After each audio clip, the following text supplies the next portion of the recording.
Running a race like this isn't easy, and coming up short is hard.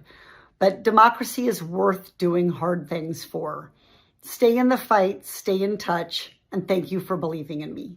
Did Dr. Oz just take a direct shot at how COVID policies were handled in America?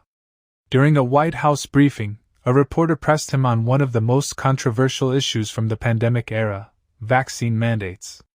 The question was simple: could future administrations bring them back?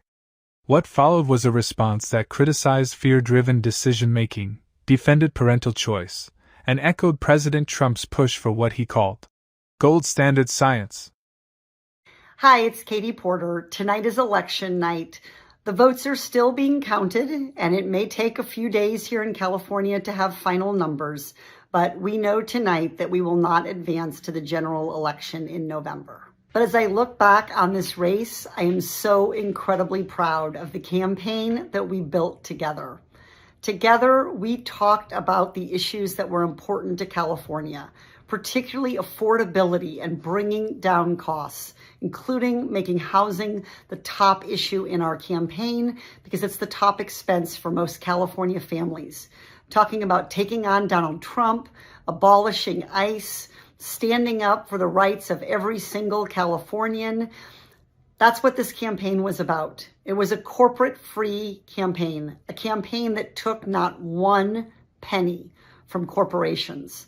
It's the only campaign that we can say that about in this race. That's something to be really proud of. And it was only possible because so many of you believed in me, chipped in, helped us fund our campaign, helped me build an amazing team. I want to say thank you to everyone on my team. Some of these folks have worked with me now for 9, almost 10 years. Some of them are new and have worked with me for 10 weeks. But they've all been part of my life. They've been part of my journey. There are people that have made my experience in politics so much better. And so I just want to say so grateful to all of my staff in this race and in past races.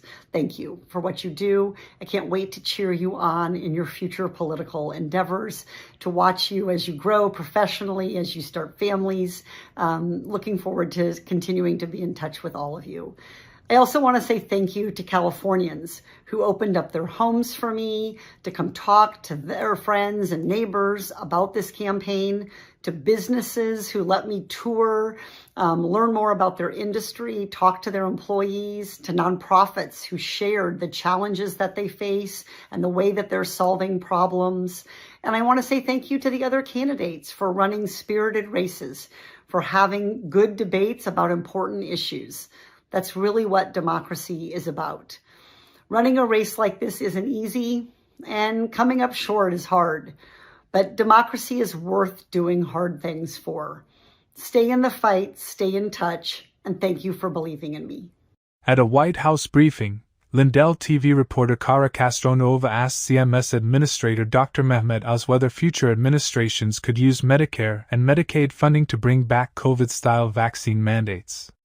Castronova said many Americans are worried they could once again be forced to choose between their jobs and vaccination requirements, and she asked what reforms could prevent that from happening.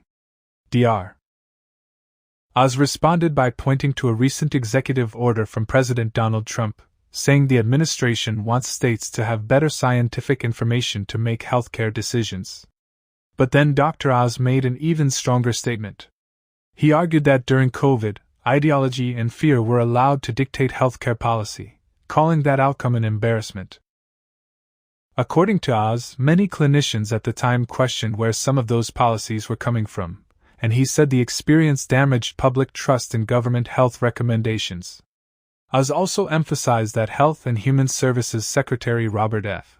Kennedy Jr. believes decisions should be based on what he called gold standard science. He said parents, not the government, should ultimately have the information needed to make healthcare decisions for their children, stressing that choices should be based on science rather than fear. As the briefing continued, another reporter attempted to ask a follow-up question, but Dr. Oz quickly shut it down, joking that if multiple questions are asked, he's only going to answer one anyway.